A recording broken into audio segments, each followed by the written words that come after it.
You know the day destroys the night, night divides the day.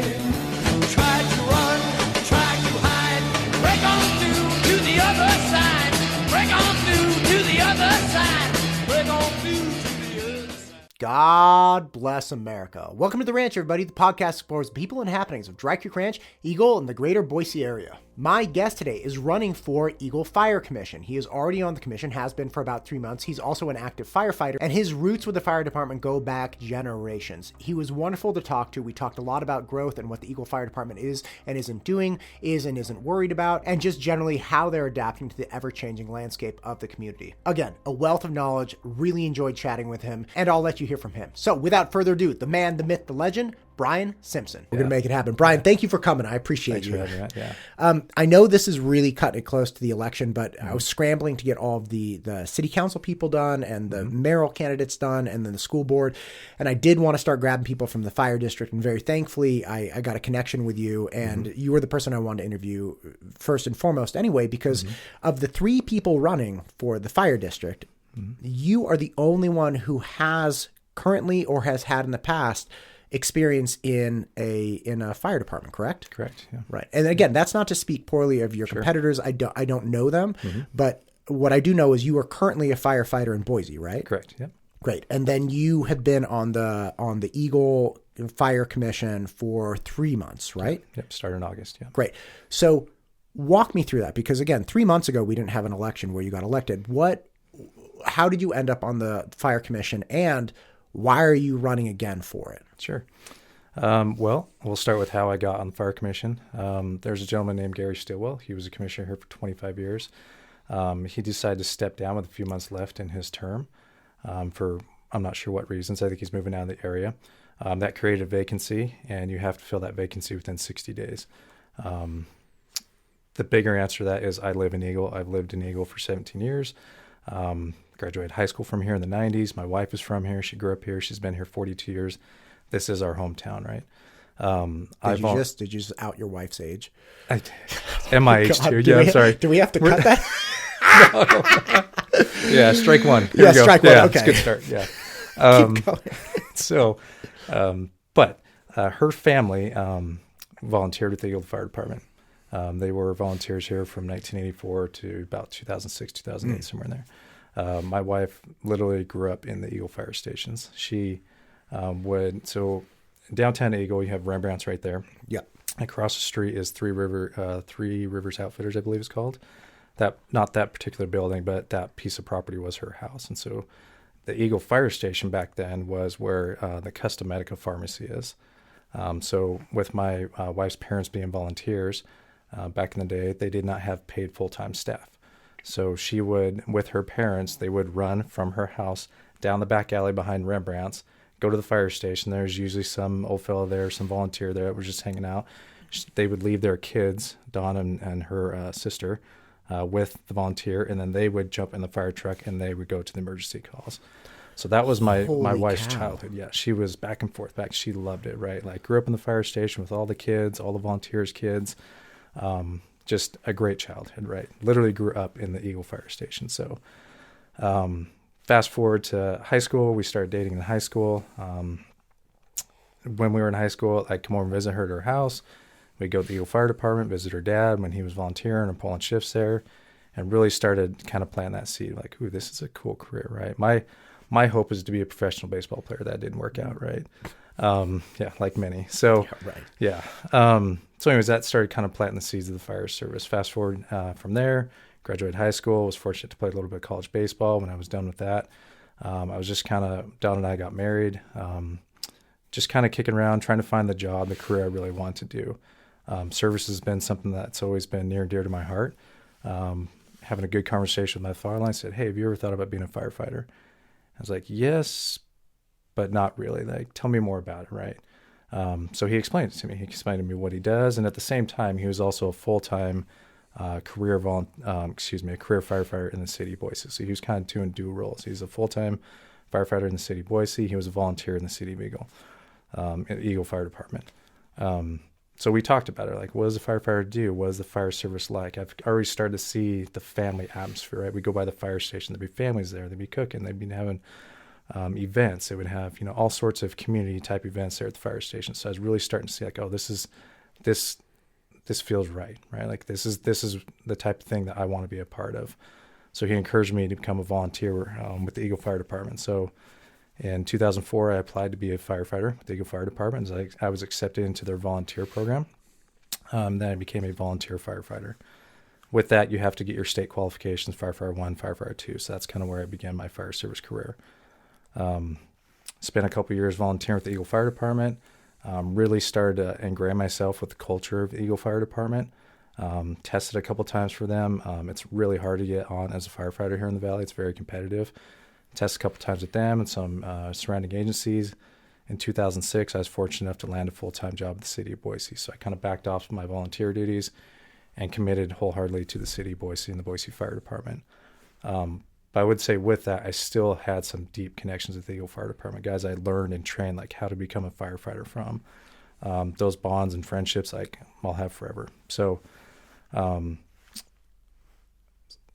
from there, when the vacancy came open, again, a lot of those guys that I trained and kind of grew up with in the fire service still work at the Eagle Fire Department. They reached out to me and said, hey, we have an open fire commission position. Would you be interested? And I'd actually been thinking about the last few years, but I've been busy with other things, right? Like all the excuses, right? I have kids and I coach and all sorts of activities. I'm on different, boards and different things with the fire department. So at this point in my life, I was like, that sounds interesting. I think I have the bandwidth for that. My kids are getting older. I'm not as committed to other things as I have been in the past.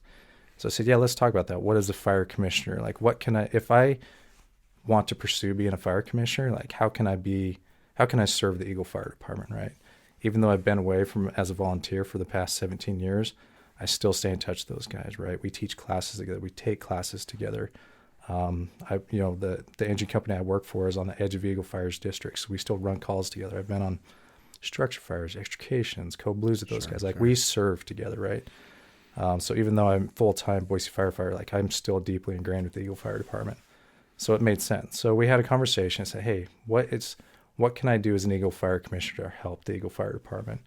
I had a great conversation with firefighters there, the chief and the staff, and decided this is something I want to pursue, right? It's a pretty low time commitment. There's one open public meeting a month, and that's held on the second Wednesday of every month. There might be some informal, I wouldn't call them meetings, but just conversation with me and the chief, right? Like he is the CEO of the Eagle Fire Department. He runs the fire department. The Board of Commissioners just oversee the fire chief and the whole fire department and their staff. But that is his day-to-day duties, is running the Eagle Fire Department. So once I kind of talked to everyone and figured out, okay, I can do this, right? This is awesome, right? My wife is on board. Like she, again, grew up in the Eagle Fire Department. This is a great opportunity. So I went and submitted my name to be appointed to the position. Two other gentlemen were also interested. They submitted their names. In order to be appointed, you have to be selected by the commissioners, and it either has to be unanimous or if there's a split vote. Since there's 3 commissioners, there's only 2 left because 1 left. It either has to be unanimous, or if it's not, if one commissioner picks one name and another picks another name, your names literally go into a hat and your name gets drawn out of a hat. And that's state statute. That's not just the way that the Eagle Fire Department does it. I was fortunate. My name was drawn out of the hat. So I was appointed the current Eagle Fire Commissioner. So this podcast is brought to you by mtustudios.com. If you are looking to start a podcast or make content for any level of your business, MTU Studios can help. Just reach out to us today and we can start shooting tomorrow. Man, yeah, so a couple things really ring true here for me. The most important, obviously, is that when men and women meet when they're younger, I think a lot of times men look at the girl and are like, hey, you are awesome. Mm-hmm. I love you. I want to make a life with you. I want to have a family with you because you are awesome. Mm-hmm. And women, I think, largely look at the men and say, one day you will be awesome. That is a fact, yes. And your wife nailed it. Well, she's like, tried. One day, this guy is going to be something, I hope. Yeah. And here you are, the Eagle Fire Commissioner. Yeah. All right. So you obviously, I mean, this is it. Like, you've lived here, you've lived it, you've lived the fire department. Mm-hmm. So What are the challenges seeing Boise and then seeing Eagle? What are the challenges that the Eagle area is facing? Because one interesting thing that people talk about with first responders is they always go to law enforcement. Okay, so when you talk about first responders and you talk about safety of a community, and again, I'm not saying firefighters aren't gravely important, right? Sure. But people get really worried about crime. Okay, and so the solution obviously is, okay, well, if we have too much crime, right? And recently there was the big brouhaha over increasing the number of, for instance, Eagle police officers. And they're like, all right, let's bring two more on. And there's some talk about like, okay, should we have 2 more? Should we have 10 more? Should we have some discrete number of police officers? But you can do that with police officers. You go 25 to 27, you have more people overlapping, you have, shorter shifts, you just have more people patrolling. That's all well and fine because a police officer is a discrete unit, right? Like you have one guy or gal in a car and they're driving around, they're doing some stuff, and that person functions as a police officer. You can increase the number of firefighters by 1, by 2, by 3, but the capacity to respond to an emergency is limited by engines and firehouses, right? And these are not easy to pick up. Like you can pick up a contract for an additional police officer or maybe even additional firefighter, but getting a new engine, a place to store it, the response times, this whole thing, it's a much more difficult thing. So with the expansion of Eagle, right, and the growth of Eagle, what are the challenges that the Eagle Fire Department is experiencing, especially with the geographic range that you have to respond to, right, considering that Avamore is now part of Eagle? What are the challenges that you're experiencing? Are they different, right? Or is this just same hat? Because you guys just don't really, you're like, look, doesn't matter what you say is in Eagle, outside of Eagle, we've been here and we are doing this thing. What are those, what is the growth doing to the Eagle Fire? Well, that growth is everyone's number one priority, right? Like, how do we manage that?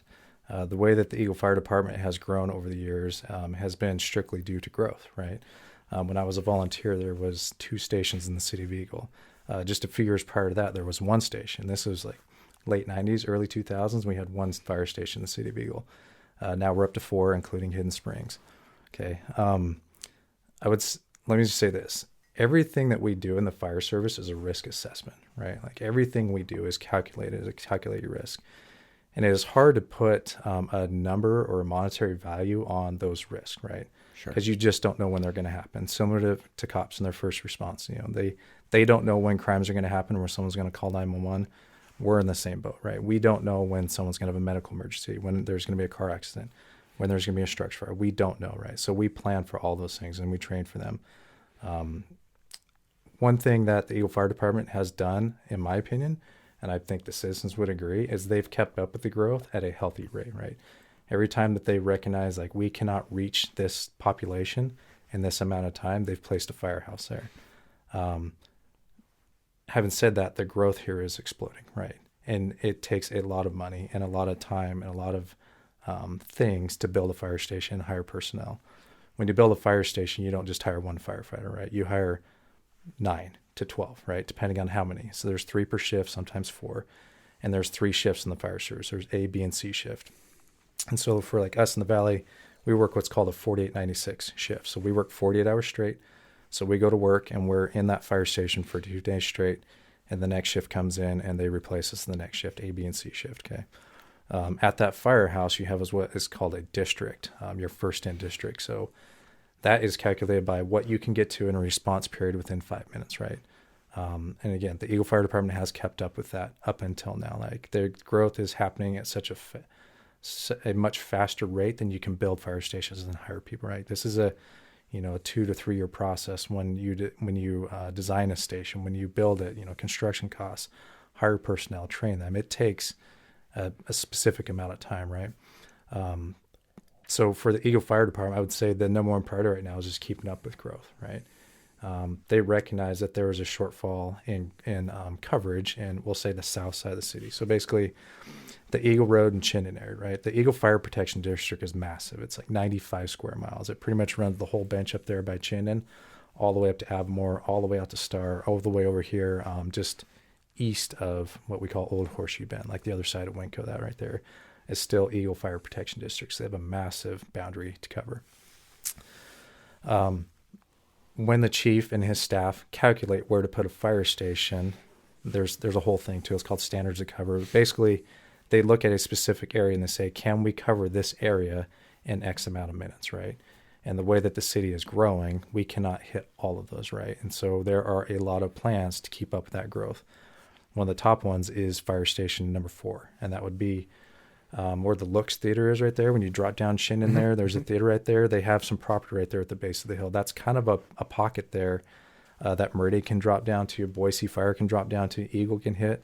But really, there's a coverage gap there, right? And so that is the number one priority, is to put a fire station there, because they recognize that those citizens deserve the same response time and service that the citizens of downtown Eagle do, that the citizens of this area, kind of the northeast portion of Eagle do, and the citizens of Northwest Eagle that have Station 3 off Linder and State Street. So, we got a lot on our plate, right? Yeah. But it's a good place to be, though. We're growing and at a healthy rate. So when you talk about response times being sufficient for all the Eagle citizens, what did Avamore do to that? Did it change your response plan? Avamore was obviously being covered by a certain fire department somewhere prior to being annexed into Eagle. Right. So once the annexation happened, did it get put on your plate, or was it something you were already contracting for? What was that for you? Well, let me explain this. I think it's important for people to understand that the Eagle Fire Department is not owned and ran by the city of Eagle, right? So when the city of Eagle grows, or they annex a portion of the county, it makes the city of Eagle larger. The Eagle Fire Department is a fire protection district. The Eagle Fire Protection District was actually developed in 1947. So it's been here long before the city of Eagle was incorporated. I think the city of Eagle was incorporated in like 1971. So the Fire Protection District the boundaries have been drawn for like 80 or 90 years now. I mean, it's a long time. So when Avamore was annexed, that was already a part of Eagle Fire Protection District. Okay, so Dry Creek Ranch is already a part of Eagle Fire Protection District. Even though the city of Eagle grows, it may grow, but it's still growing within the Eagle Fire Protection District. The Fire Protection District is much larger than the city of Eagle.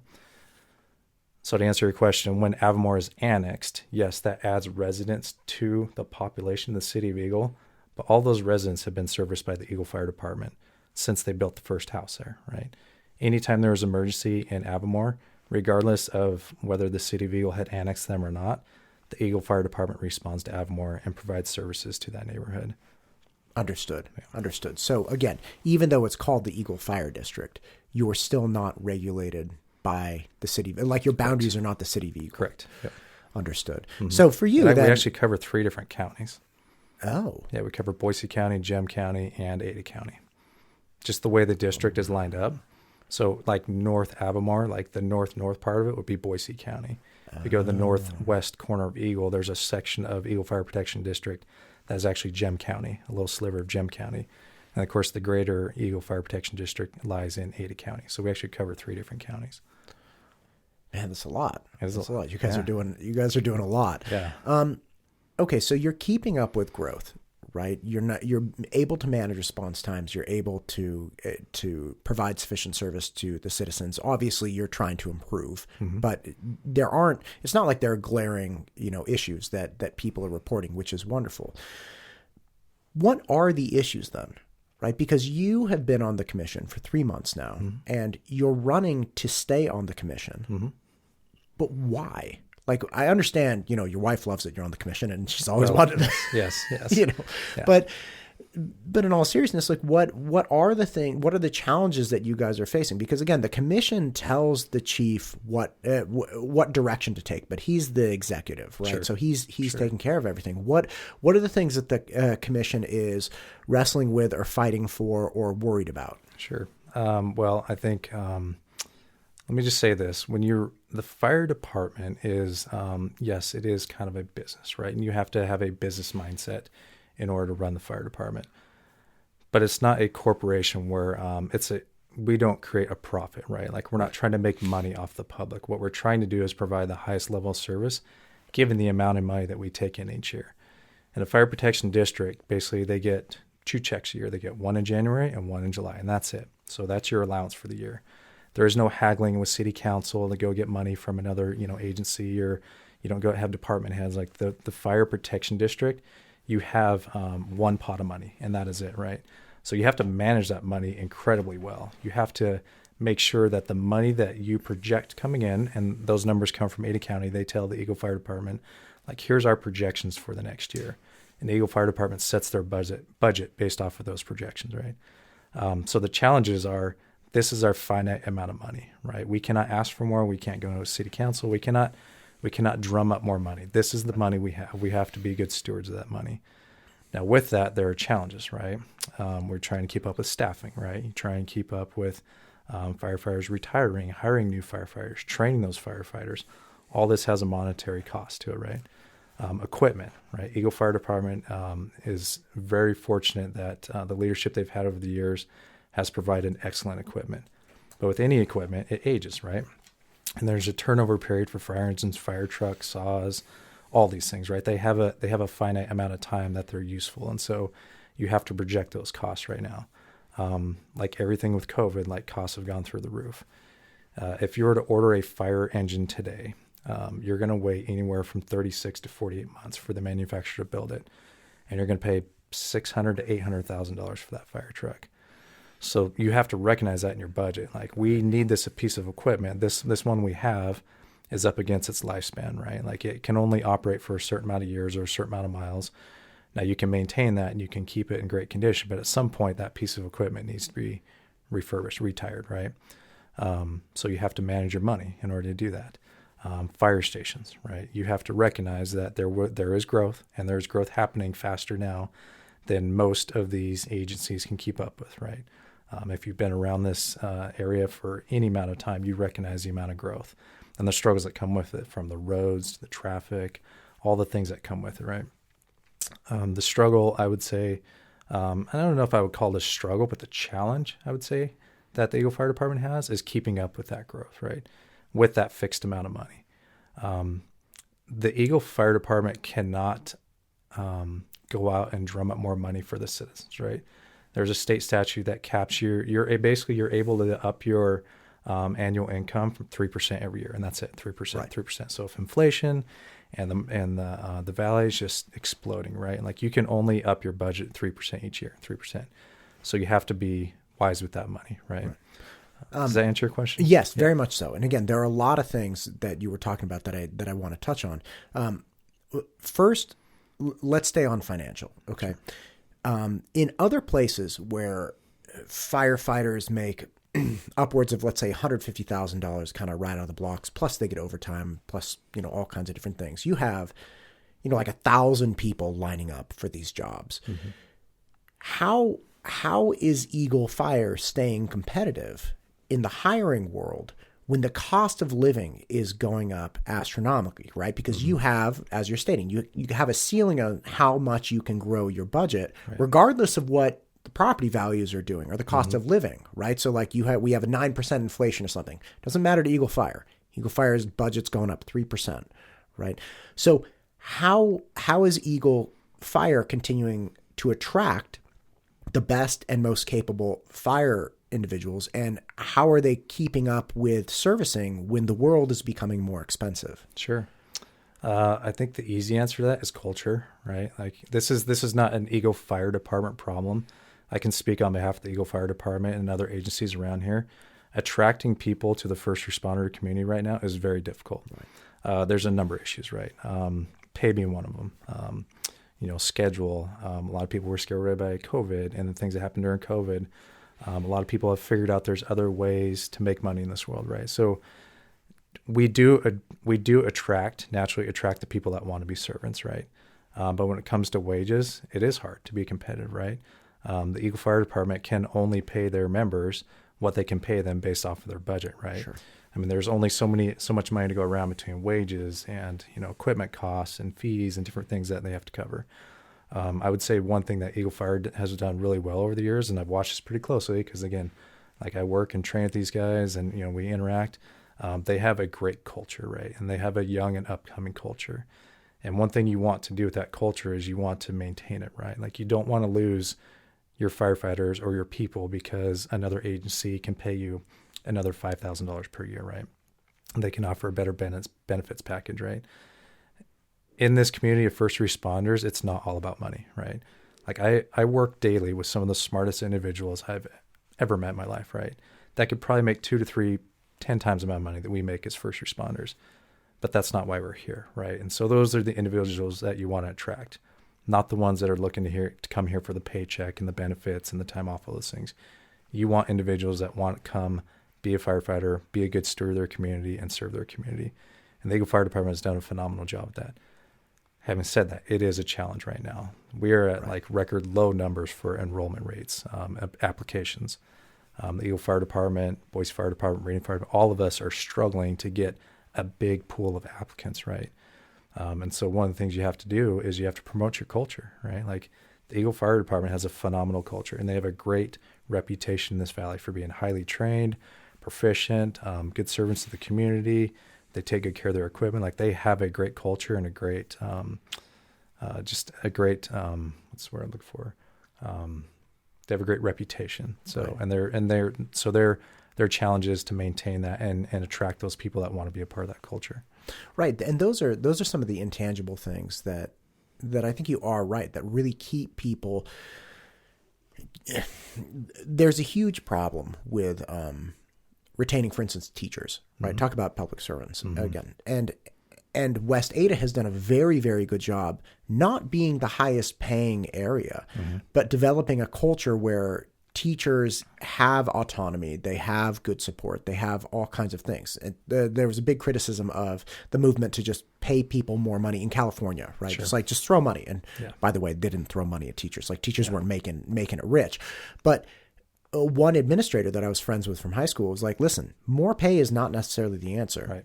Like, yeah, you can pay people more, but essentially what you're doing when you're paying people more is just saying, I recognize your working conditions are really bad and you're not getting support, so I'm going to give you, excuse the term, just fuck you money. It's like, I'm not going to fix the problem that you have, but I'm going to pay you more to compensate for the fact that you hate your day.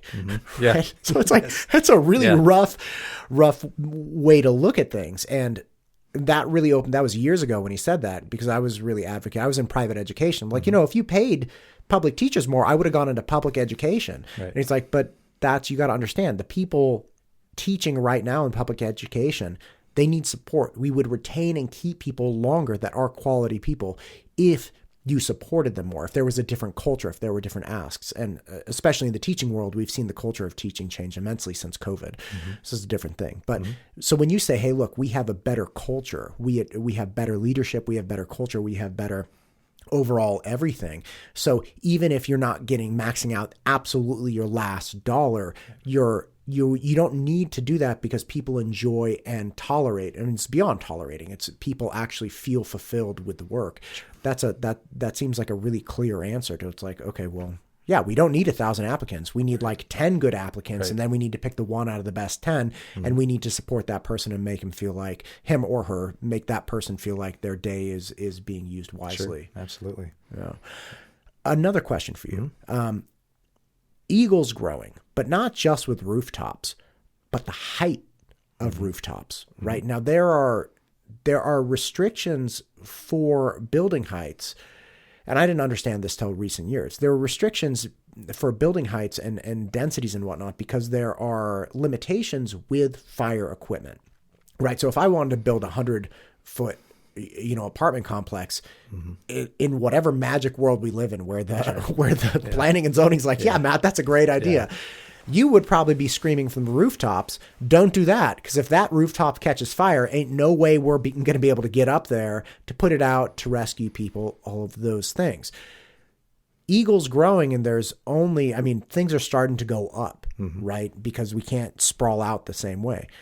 How, if at all, is that affecting you? Is that, when you're talking about a 4-year build out for really crucial fire equipment, are you guys thinking, as you're building this stuff out, okay, look, we really need to start planning for things above, let's say, 36 feet or 40 feet, right? I think the building height right now is 36 feet. I'm not 100% sure, but there was a snafu last year with somebody trying to build next to Rembrandt's. So is this something that you guys are considering with the purchasing of equipment, so you're getting ahead of it, or are you essentially just going to take it as it comes? Yeah. No, the Eagle Fire Department has had what's called a ladder truck. So we all call fire trucks, right? Like the average public does. But the reality is like there is a fire truck and there's a fire engine. Fire engines carry water, but they have ladders with them. We have extendable ladders that we can raise. A fire truck, so you might have seen it's downtown Eagle, has what's called a bucket truck. So it's an aerial platform. So it has a ladder on it that can raise to 100 feet and has a bucket on it so you can carry personnel up to within 100 feet on that ladder. So that can easily reach, I think right now we have a 4-story hotel going in downtown Eagle, right? That's going to be the tallest building in the city of Eagle. The city of Eagle, the fire department is more than prepared to handle anything that happens at the top of that building, right? Like we currently have the equipment to handle those needs. And we've had that ladder truck since 2006. So we have had the ability to get to the tallest building in Eagle for 17 years now. So Gotcha. That truck is though 17 years old and it is hitting its lifespan. So that's a budget item we need to think about, right? What are we going to replace that with? And as the city of Eagle does grow up in size, we do need to be prepared for taller buildings that may or may not have emergencies at the top of them, right? And how can we handle that? And we have that, right? We have what's called Truck 41. So it's a truck with a ladder on it, again, that can extend to 100 feet and it can get to the top of any building in the city of Eagle, no problem. Man, that's great to hear. Yeah. I had no idea. Yeah. I was actually, truth be told, I was actually getting a little worried about that because somebody was trying to build something near Rembrandt's last year in like August or whatever. And there was a hearing and I put out a little video saying, hey, look, just so you know, like this thing, public hearing notice is up downtown and this is what they're looking. There were renderings and stuff. And this was all on the city website. People just hadn't really been paying attention. Right. And people reached out. They're like, yeah, but listen, the 36 feet was because of, max, the height requirement was because of max capacity to service a tall building. And then some people said, well, we're better, or like, we're not equipped for it, or, whatever. So that was actually a concern with all the buildings going up. Like, what's going on with the fire district? Not a concern. Not an we've issue been ahead for of you. that for a while. Yeah. Gotcha. Yeah. Is there anything that you're worried about? Because it seems like you have a really good handle on the financial aspects. You have a really good handle on the equipment and the demands for servicing. Is there anything that you're concerned about as you come into this potentially next term? I would say no. I am coming into a very, depending on the way that this vote goes, but I am coming into a very good, well-managed fire department, right? Like the chief and his staff are very squared away. They have a great thing going. The firefighters there and the chief are all in unison with the direction of the fire department. There's no hostility. Like there's a lot of really good things happening in the Eagle Fire Department right now. I would say the challenges is keeping up with that growth and maintaining firefighters, right? Firefighters are typically retire in their early to mid 50s. That's just something you have to plan for, right? Opening new stations takes, personnel, and it takes time to train those personnel. Those are not things I'm worried about. We have plans in place to meet that. It does take a little bit of time and it does take money, right? So I'm not worried about any of that stuff. I think the citizens of Eagle should not be worried about that as well. They should recognize that the Eagle Fire Department has a very sound strategic plan for the next 5 years, and they're ready for this growth, right? It does take a little bit of time. The one thing I will say about the fire service, especially here in the Valley, we have a phenomenal, what's called a mutual aid agreement. And that means that if any, depending on where the emergency is happening, the closest fire department goes to that problem, right? And so that could be the city of Boise coming into Eagle, the city of Meridian coming into Eagle. So if people have concerns about the Eagle Fire Department covering their population, they should, right? Like we have a great handle on that. In addition to a great mutual aid agreement with the surrounding cities. I guess to try and finish answer your question, the only concerns I have is, are we going to be able to grow and keep up with the population growth as fast as we would like to, right? Given our budget constraints, right? We're a well-funded fire department, but again, we can only up our budget 3% per year, which means that we can't just, go find an extra $3 million next year, right? But you can only go up so much.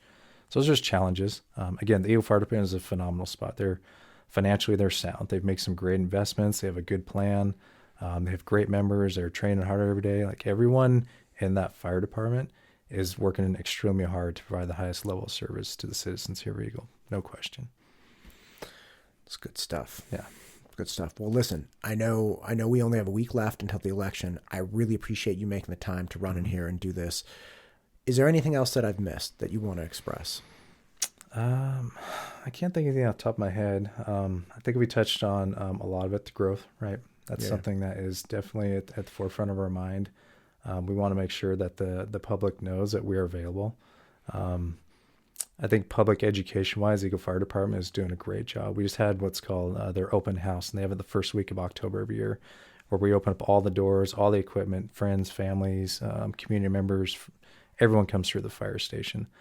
Those are phenomenal opportunities for the public to see what the Eagle Fire Department does for them. A lot of, I guess, the easiest way to say it is people don't truly understand what firefighters do until, unfortunately, they have to call 911 and we show up and fix their problem. And so with that, we just want the community to know that we are ready, right? We are ready to serve. Speaking firsthand from someone who does the job and trains with the Eagle Fire Department, they are highly trained and capable of handling whatever comes their way. Gotcha. Yeah. Well, again, thank you for what you do. I don't live in Boise, but thank you for the people of Boise. Thank you for putting the effort in here. I love living here. I'm really happy to know, like, I have a fire hydrant right across the street from my house. Mm-hmm. We moved from California, and my wife was deathly afraid of wildfires. Mm-hmm. And moving here, that anxiety has just evaporated. Good. It is really, really nice to be somewhere where we feel like it's growing efficiently and effectively and safely. Mm-hmm. And you guys are obviously a huge piece of that. So thank you for what you do. Good luck with the election, and hopefully we talk again soon. All right. Thanks, man. This podcast is brought to you by mtustudios.com. If you are looking to start a podcast or make content for any level of your business, MTU Studios can help. Just reach out to us today and we can start shooting tomorrow.